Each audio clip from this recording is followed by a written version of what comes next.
malakas pa sa tigre na gusto manira ng masira. Kaya mga kapatid, mga kaibigan, why not use our own mind, our own foot, to walk through faith. Kaya nga sabing ganun, you walk through faith in your heart. And you will know that true life, everlasting, and freedom ang bisa ng God. God sent forth His Son in form of a woman to save the world, to save the people, enough to destroy. Ano ang nagasira kay Mother kundi ang pinili rin ng Diyos na mga pari at madre, sapagkat sila'y naiinggit, matukladan ang kanilang gawaing panay, kabalastugan sa mundo na ito, kabulaanan at sinungalingan. Kaya mga kapatid, mga kaibigan, ang bumakala natin nung araw, sila na ang lahat sa buhay natin. Ngunit nang ako ay magkaroon na ng sariling bait-isip na ipinalik ang pagkatao ni Ama sa katawan kong pagkatao, natuklasan ko ang katotohanan. Ipinakita ko ang katotohanan sa tanging buhay ko. Sinto 3 sidyas, wala kong kain. Kung ako man ay takakain ng unti-unti ng inyong pagkain, hindi pa ako nakainom ng tubig, takbo na sa siya. Ngunit kung ako walang kinakain, lalong naliksi ang katawan ko, sapagkat hindi ako sanay ng inyong pagkain. Baka nang tiisin ko ang ilunok, darating sa tiyan ko, mamaya-maya nandun ako sa siya.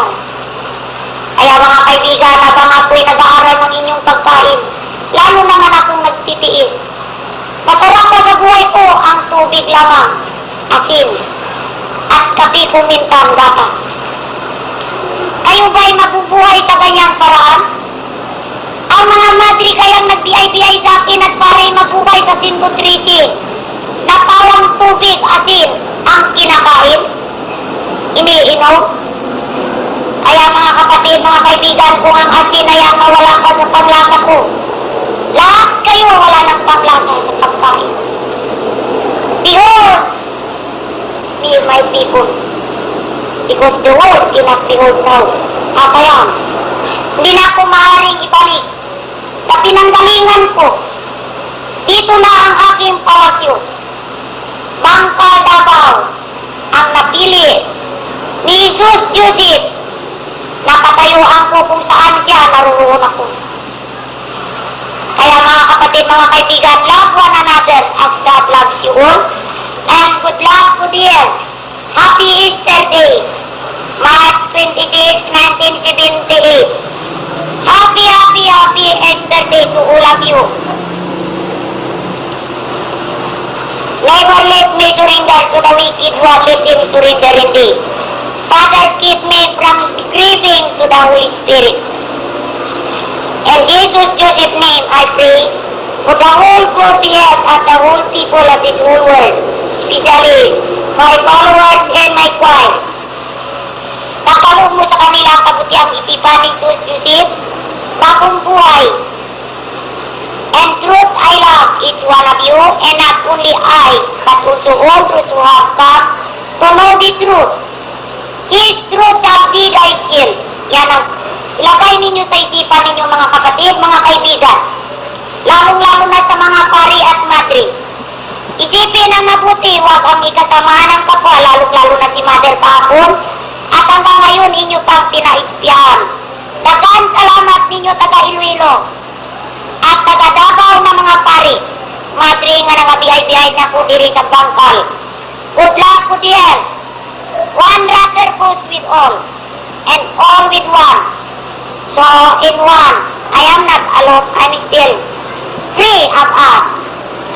I love you all people. Good luck po diyan. Ang kaharian ng Diyos sa inyong puso sa bagong buhay na ito. Mahalin natin si Jesus ni Joseph sapagkat sila lamang ang makatawag sa inang mahal. Tulungan mo ang mga tao. Isang dasal lamang ni Mother 01230-4 Ligtas na kayong lahat, ngunit sa mga nag-BI-BI, sino pa kaya ang tatawagin? Na kanila ang sinunog ang aking eskapular.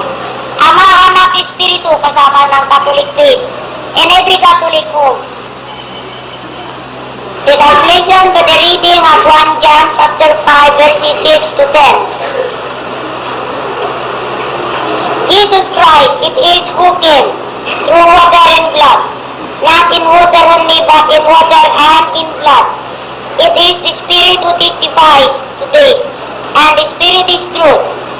These there are three that testify, and the Spirit and the water and the blood, and these three are of one accord. Though we not accept human testimony, the testimony of God is much greater. It is the testimony God has given on His own Son's behalf. Whoever believes in the Son of God possesses that testimony within his heart. Whoever does not believe, God has made a liar by refusing to believe in the testimony He has given on His own Son's behalf. That's the end of the reading of 1 John chapter 5 verses 6 to 10. Kaya mga kaibigan, mga kapatid, kung kayo ay makinig lamang sa mga chismis, sira, sa pangalan ni Mother Pagong, marami nang napagsisi nga bakit daw sila'y nakinig. Hindi nila inalam ang katotohanan. Uli na ang lahat para sa kanila kung upang sila'y makarating sa palasyo. Papilitan, napipilitan na lang silang magdaan ng hagdanan. Praise to come, so they can only come to my palace. Ito ang sinasabi ko. There is no place like God. There is no peace of mind if you do not have the true and living Spirit. Ito kagwat. Ang Satanas malakas manira kay Ganda, Espiritu ng Diyos. Ang Espiritu ng Diyos hindi marunong manira, mga kapatid ko, mga kaibigan ko. Panay, kaputihan ang ginagawa ng Espiritu ng Diyos. Ngunit naniniwala kayo sa mga sira, sa mga pamiting, sa mga chismis, na si Mother kahapon ay hindi tunay na Katoliko, hindi tunay na madre, hindi tunay na babae. Ang chismis ba ay makatulong, mga kapatid, sa mag-anak o mga kaibigan sa inyong pamumuhay? Why not just the truth? The truth. Nagpakamadri ako upang matuklasan ko ang katotohanan sa simbahan at kumbento. Ngunit nang matuklasan ko ang katotohanan sa palubiro sa mga padre, mga pari, ikinalulungkot ko, mga kaibigan. Inubad ko ang susana ko. Ipinalik ko ang kamahalan ko sa aming bayan-baling. El Salvador del Mundo. Kinakaya ko ang susana ko iyang sino sa mga madre sa bansa. Hindi ako karagat-gagat makiyaro sa mga madre. Na ita rin walang leader ng adulterio. Ita rin leader ng fornicator. Why marry the Holy Spirit of Jesus? Dahil kinapursil ang labuan yan. Dahil kinasipan sa sirungkot to serve one God. Maramihan ng mga madre na papunta rin sa makapagilian. Nabuksigar kung ano ang sinasabi ko lantaran. Sirkal, francamente, honestly, I will preach the whole truth as I am the truth. Ito mga salita ko na ito umihir. The whole world knows because I have my microphone. Wireless microphone ang isa. Ang akin lang ang katulong sa mga tao sa hilo ang aking umihir. Kaya ang pinapadala kong pagit dynamite na itong istasyon walang kinalaman sa anumang sinasabi ko. Kapag ako ang dynamite station, the most powerful station of all the whole world. Kaya kinalungkot ko, mga kapatid, mga kaibigan, lalo na sa mga estudyante, na nagpaparikula ng upang siparan ang aking simbahan. Maawa kayo sa inyong sarili, mga kapatid, kaibigan. Paguyin na ninyo ang inyong isipan. Itako na ninyo ang isip na mapilin. Damputin ang isip na maliwanag sapagkat ngayon Easter Day. Kung tutuusin, ang lahat nakapasok dito sa Universal Church ko is now under God's family. Ngunit kung kayo pa man ay nagpunta rito magsimba upang mag-uksibar kung ano ang ginagawa namin dito, kung ano ang sinasabi ko on the air. Militant Spirit, smile. Yan ang tinatawag na Divine Word Missionary. Mother General Word Missionary. God between man. The third word speaks out, and I am the third eye. Kaya ang simbahan ko may mata. Ang mata ko sa lahat ng sulok ng mundo. Ang tainga ko sa lahat ng karsada. Kaya anuman ang inyong pagpusit, pagchismis, ang lahat na yan, nasasalo ng aking tainga. Nasasalo ng aking mata. Kaya mga kapatid, mga kaibigan, huwag kayong magkamali na kayo ay papasok lamang nito ng magsigaw. So, beloved wives in husband, respect your husband. Respect your wife as you love your husband, love your wife. And wife love your husband. Huwag natin ipatulad sa mga madre na nagpakasal sa Espiritu ni Jesus, hindi sila nirespeto. Kaya si Mother, galit sa mga nag-PI-PI na mga madre, sa mga nag-PI-PI na mga pari. Deny the truth. Praise for me against the Holy Spirit and forgiven in my true eyes. Sapagkat lahat ng pagkakasala may kapatawaran. Ngunit ang pagkakasala sa pag-PI-PI ng Espiritu ng Diyos. Ang pagkalipot sa katotohanan, as I am the truth, the way, the life, and the life. Karamihan, lumalakad sa dilim. Itinadalangin ko pa rin. Ngunit ang nag-BI-BI sa Holy Spirit at nag-deny ng truth, yan ay magigas na walang kapatawaran kailanman. Kaya mga kapatid, mga kaibigan, ginago ko na ang pangalan ko, blessed name. I cannot use blessed mother because mother was not known to the whole world. Especially here in Philippines. Panay lang ng luha ang natanggap sa pangalang Mother 0123 daw Kitbaston. Ngunit ang nagmahal talagang tunay na Mother ang pagmahal. Kahit na kamatayan na, mabubuhay pa. Kahit na siya'y overweight ng kanyang kalaban, siya pa ang nanalo. Hindi ko na ilayo ang halimbawa ko na ito. Sa Major Alforno, nahulog sa 2003 ang kanyang owner. Nandiyan pa rin, buhay pa rin. Major, binabati pa rin kita, Tino. Kidnapper, how is your life? At the same time with Mother yesterday and studying to mental, tayo pang tatlong napiling kidnapper, Diyos ko patawarin. Sarap pakinggan. Yan si Mr. Alfornon. Kaming tatlo, Sarinto Mental, Major Alfornon, si Mother 0123 dati Pastor, na pagbintangan na kidnapper. Daktari natin na kusang nagpunta rito sa atin. Nagpresenta at nagsisi ng kanyang kasalanang nagawa at ginawa sa kanyang pagkakasala ng mga madre. Ngayon, saan ba ninyo nakita si Mother ng September 7? Kayo na magustado at taga-ritong nagpupunta palagi. Where I am, in my card, and Florentino Alfornon sa time. Sino lagi na mapunta rito? September, October, November. Wala makasagot? Sino? Saan ninyo nakita si Mother? Right. Ang pangyayaring yung report, September 7, kaming tatlo na sa Iloilo. Inignat namin si Reverend Dan, November 16. Sino nag-aalam ng pagdating ni Reverend Dan dito sa Universal Church? Sana?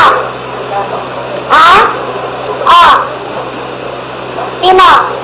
Anong buwan nagdating dito?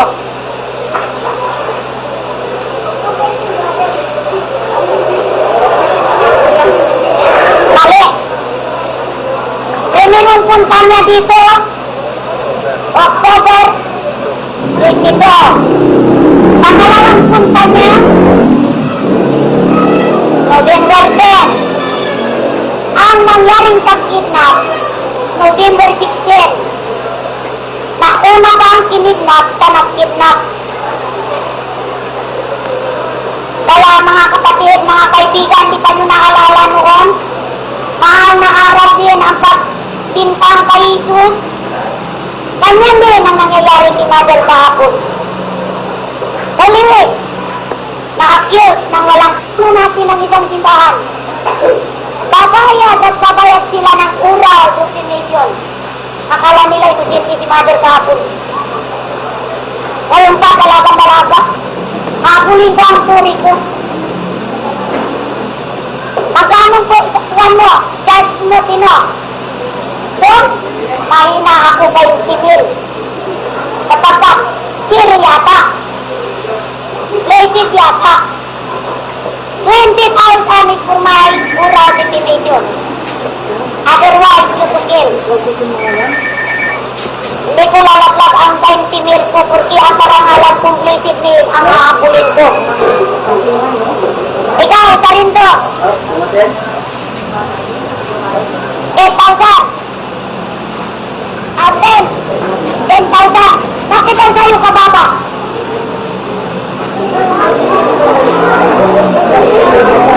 At 2 million. Ay, nakalaw, manilimayo.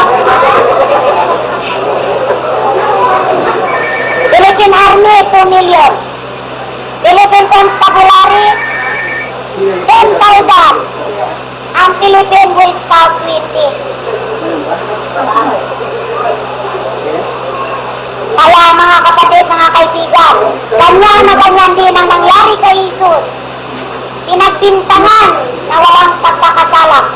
Ganyan din ang nangyari kay Joseph. As Jesus, the fountain, foundation of the whole world. Pinatay, dinugog, nang wala rin kasalanan. Ngayon, si Mother na naman ang inakusan. Ang serious Pinoy, bigay ko lang mamaya-maya sa'yo. Testimony is greater than men. Ang testimony raw ng Diyos ay malaki pa, makigat sa testimony ng tao. Ang sabi dito, hindi lahat ng kasalanan ay mabigat. Ang kasalanan na mabigat ang blasphemy against the Holy Spirit, denying the truth. At I am the truth, 100% day, panay tabaw-tabaw, sa tanghali, sa timok-timok. Ngunit hindi patapos ang timok-timok, takbo na sa CR. Kaya mas mabuti pa kung tubig ang asin, kapi. Hindi man ako marunong uminom ng gatas. Eh wala mang gatas sa langit. Wala namang kapi sa langit. Tubig mayroon. Ulan. Galing din sa dagat. Akala ka ninyo ang ulan ninyo di galing sa dagat? Evaporated ang dagat pupunta sa taas. Ibagsak namin sa lupa. Kaya kung minsan, maraming galas. Ay kung ang madamputan ng tubig ay pala islaan ng dalag, nagdadala ang dalag sa taas, ilaglag sa lupa, kaya pumisan ang plaza maraming dalag. Yan ang kataka-taka pero totoo. Kuminsan yelo, ay kung ang matatapa ng evaporation ay maraming yelo, ang babagsak yelo rin. Sa Maynila, pinaulan ko ng yelo. Ngunit nakakatakot ang yelo, baka bumagsak sa bubungan. Masakit, parang bato. Makita ninyo ang president, mayroon ice container. Ganyan ang ulan na tumatatak sa Hong Kong. Kaya kung hindi matibay ang payong sa Hong Kong, butak-butak. Ang payong dito hindi maaaring gamitin sa Hong Kong. Ang payong galing sa Hong Kong, yelo, ano ito? Parang... Ha? Uyang. Lelo? Ano yun? Uyang. Oo.